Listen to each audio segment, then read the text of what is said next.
subscribe now and press the bell icon. Never miss an update. Hello. This video will give you a concise overview of first 7 sections of the poem Song of Myself written by Walt Whitman.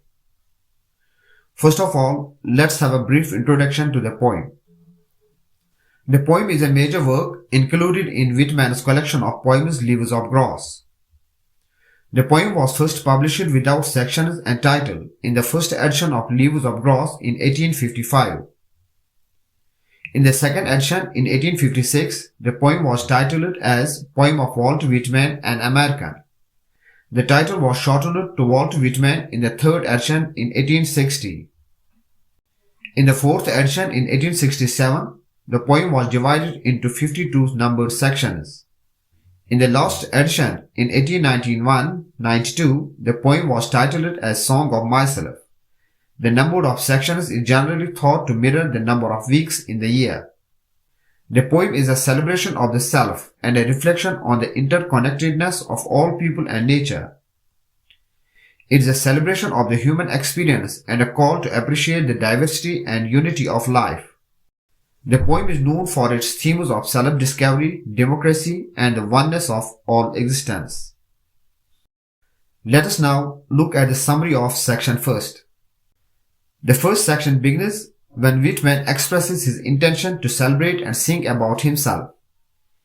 He celebrates and sings about his own existence and identity. Whitman suggests that what he believes others should also believe.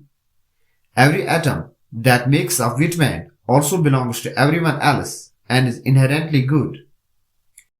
He describes a relaxed state where he invites his own soul. He is taking time to reflect and connect with his inner self. He is leisurely observing a blade of summer grass, symbolizing his deep connection with nature and the simple natural elements of life. The poet at the age of 37 is in good health. He expresses his hope to continue his journey and exploration of self and the world until his death. Now, look at the summary of section 2. In the second section, Whitman describes how the surroundings are filled with fragrances and the speaker appreciates and enjoys them. The atmosphere is contrasted with perfume. Being odorless, the speaker expresses their love for it.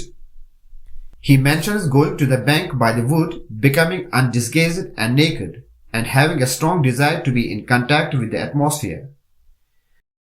The speaker reflects on various sensory experiences, including the smell of his own breath, various sounds, and the physical sensations of respiration, heartbeat, and the natural world around him. The speaker asks a series of questions about the reader's experiences and learning, encouraging them to stop and spend time with the speaker to gain a deeper understanding of life and poetry. Look at the summary of section 3. In this section, Whitman explores themes of existence and identity. Whitman acknowledges that he is aware of discussions about the beginning and end of life, but chooses not to dwell on these topics. He says that there is no more of the past, youth, or perfection than what exists in the present.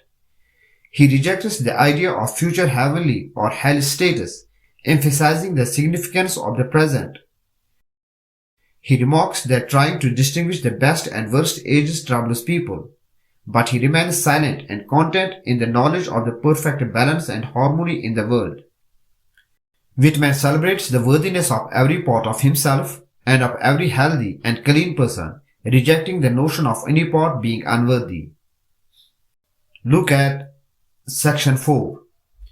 In this section, the narrator is surrounded by people who ask questions and seek answers. The narrator reflects on the people he encountered, their early life experiences, the place they live, and the nation they belong to have shaped them.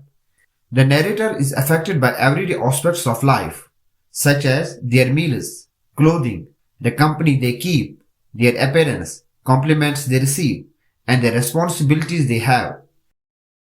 The narrator is also influenced by wars, the horrors of internal conflicts, the anxiety caused by uncertain news, and the unpredictable events of life.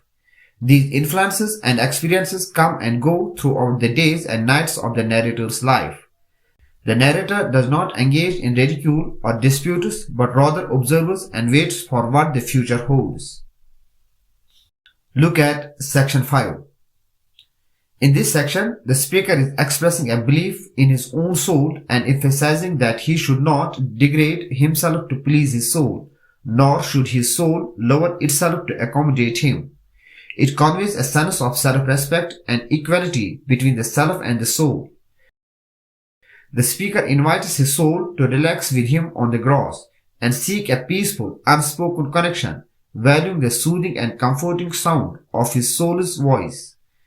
The speaker reminisces about an intimate moment with his soul on a summer morning, describing a close, tender connection where his soul seemed to explore and understand his innermost self.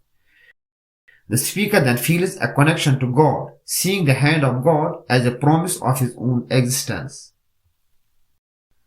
Now look at section 6.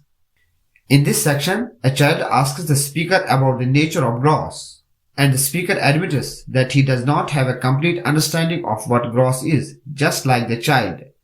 The speaker considers grass as a child of nature, born from the vegetation. The speaker sees grass as a covering for graves, akin to the untouched hair of the deceased.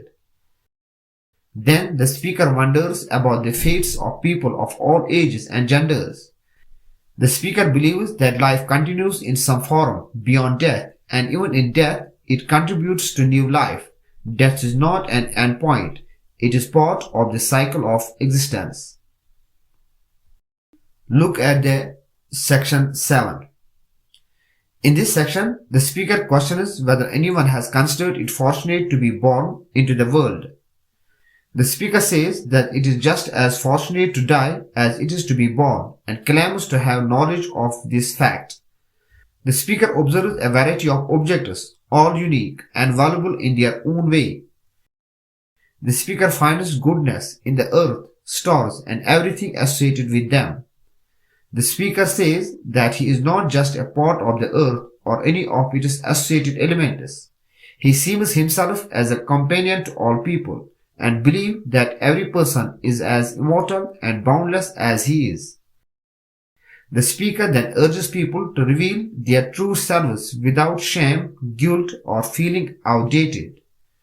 The speaker claims to see beyond the external appearances of clothing, indicating an ability to perceive the essence of individuals.